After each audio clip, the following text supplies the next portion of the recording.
The Wild West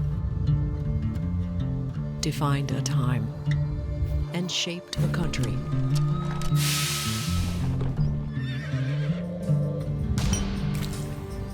But the West never left.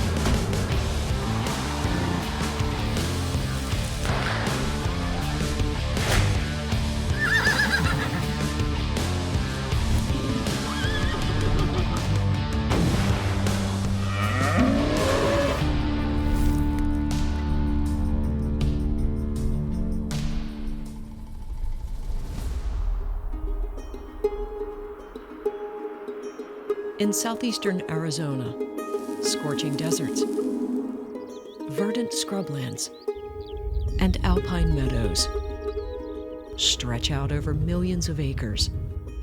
In the heart of this patchwork landscape sits the San Carlos Apache Reservation. Established by the U.S. government in 1871, the Apache people were forced to live within the confines of this federally designated land. Today, over 16,000 registered tribal members still call this corner of Arizona home. My name is Nalin Pike, and I am San Carlos Apache, but more specifically, I'm Chiricahua Apache. The traditional lands of the Apache extend from Texas through New Mexico and Arizona, into Mexico and California. Being a free Apache 150 years ago, our diets were amazing. We were considered to have Olympic athlete diets. We were strong people. We could run 80 miles a day. We had the healthiest bodies. Our spiritual connection to the earth and to the environment was so strong, and we were happy. The Apache's spiritual connection to the earth was especially strong here, a serene mesa 15 miles outside of the boundary of the Apache Reservation. Right now, where I'm standing is on our Apache holy site. We believe that we come from here, which is Stronghold, and this is this place, Oak Flat. What was taught to me by my grandmother, my great-grandmother, my grandfather, is that we were free people.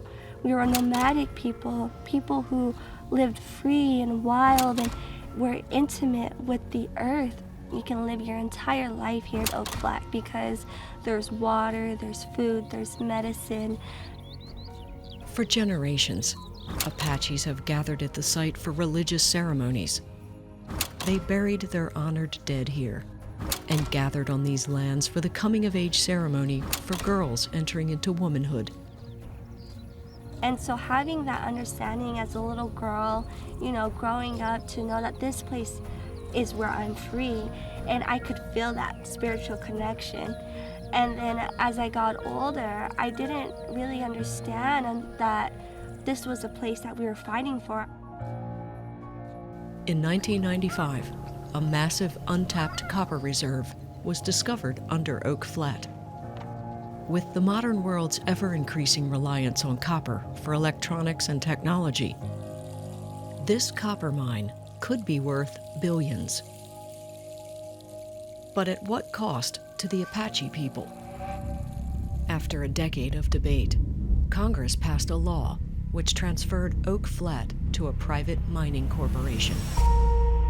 The area of Oak Flat and its surrounding areas has been attacked.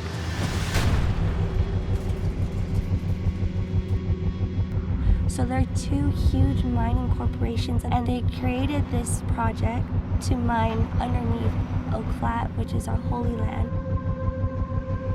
Right now, what I'm standing on is apparently the largest copper ore in North America. And the method of mining that they want to do is the block cave mining method. Eventually, it'll create this massive crater, estimated 2 miles wide, as deep as the Eiffel Tower. And that will affect not just the plants, the medicine, the rocks, everything, the water, the animals, our spirituality. Literally, our connection to the earth is going to be extracted with the copper.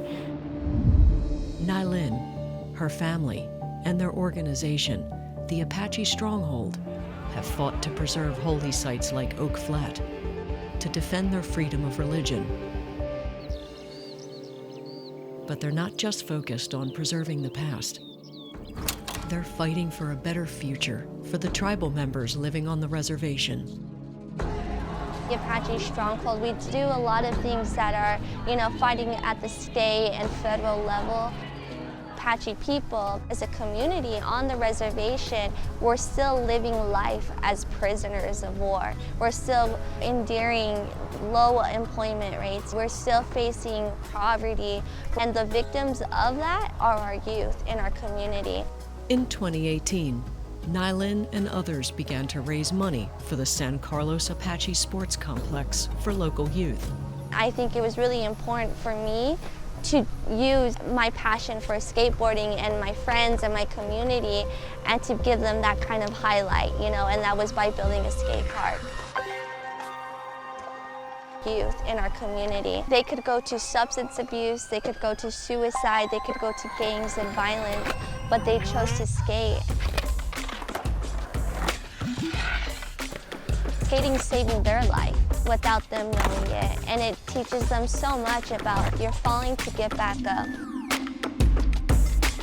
Just seeing the skate park and everything that our community has gone through, it shows that we could still strive.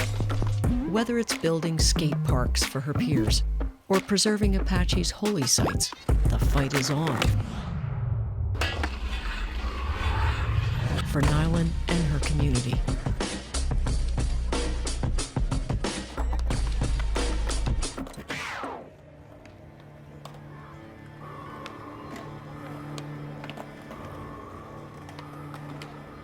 I was born in this fight here. Me breathing, me standing here is a reminder to the United States government that they had failed in their tactics to exterminate my people.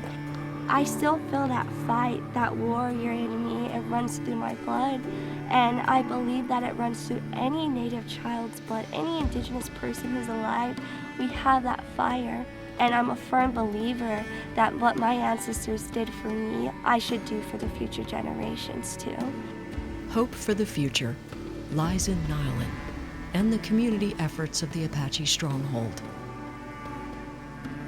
I think that we're at a pivotal moment in this country where if we're going to make change, we need to make change now. And as Native people, we believe that we are put on this earth by Creator to be stewards of the land, to protect it. We embody the word resiliency, and within that resiliency, you have to have hope.